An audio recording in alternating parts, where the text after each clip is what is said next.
கனமழை காரணமாக மயிலாடுதுறை மாவட்டம் தரங்கம்பாடி அருகே பாலூர் கிராமத்தில் வீடு இடிந்து விழுந்த காட்சி வெளியாக இருக்கிறது. இது குறித்த விவரங்களுடன் செய்தியாளர் கிருஷ்ணகுமார் இணைந்திருக்கிறார். கிருஷ்ணகுமார், வீட்டில் இருந்தவர்கள் பாதுகாப்பா இருக்கிறார்களா? என்ன நிலவரம்?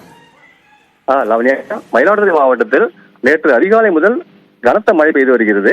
மயிலாடுதுறை மாவட்டத்தில் மயிலாடுதுறை, சீர்காழி, தரங்கம்பாடி, குத்தாலம் ஆகிய அனைத்து தாலுகாவிலும் கனமழையானது பெய்து வருகிறது. குறிப்பாக தரங்கம்பாடி தாலுகாவை பொறுத்தவரை இன்று காலை நிலவரப்படி 12 சென்டிமீட்டருக்கு மேல் மழையானது பதிவாக இருந்தது. இதன் காரணமாக தரங்கம்பாடி, திருக்கடையூர், திருக்கலாச்சேரி உள்ளிட்ட பல்வேறு பகுதிகளில் தாழ்வான பகுதிகளில் வீடுகளை மழைநீர் சூழ்ந்து தேங்கி இருக்கும் நிலையை பார்க்க முடிகிறது. இந்நிலையில் திருக்கலாச்சேரி ஊராட்சியில் பாலூருங்கிற கிராமத்தில் ஒரு பழமையான வீடு இருந்திருக்கு. 100 ஆண்டுகளுக்கு மேல பழமையான இந்த வீடை ஏற்கனவே அந்த பகுதி மக்கள் ரொம்ப பழமையான வீடா இருக்கு, இடிச்சுட்டு அந்த இடத்த அப்புறப்படுத்துக்காங்கன்னு ஒரு கோரிக்கை வச்சிருந்திருக்காங்க. ஆனா இன்னும் அந்த வீடு இடிக்கப்படாம அதே இடத்துல இருந்துச்சு.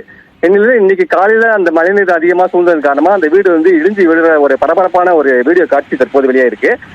இந்த வீடியோ அந்த நேரத்துல அங்க நின்று இருந்த பொதுமக்கள் எடுத்திருக்காங்க. இதே அந்த ஏற்கனவே அந்த வீடு இருந்த பழைய காட்சியை நம்ம அனுப்பியிருக்கோம். அதுவும் அந்த வீடு அப்போ ஒரு பயமான நிலையில இருந்தது. இன்னைக்கு காலையில் பெய்த மழை காரணமாக அந்த வீடு இடிஞ்சு விழுவதை பார்க்க முடிஞ்சுது. அந்த நேரத்தில் அதிர்ஷ்டவசமா அந்த வீட்டுக்குள்ள யாரும் இல்லைங்கிறதுனால உயிர் சேதம் பாதிப்பும் இல்லை. மற்றபடி இதே மாதிரி பழமையான வீடுகள் எங்கேயா இருந்தால் அதை கண்டறிஞ்சு அதை அகற்றுறதுக்கான நடவடிக்கை அரசே எடுக்கணுங்கிற மாதிரி அந்த பகுதி மக்களும் கோரிக்கை விட்டுருக்காங்க. லாவண்யா, விவரங்களுக்கு நன்றி கிருஷ்ணகுமார்.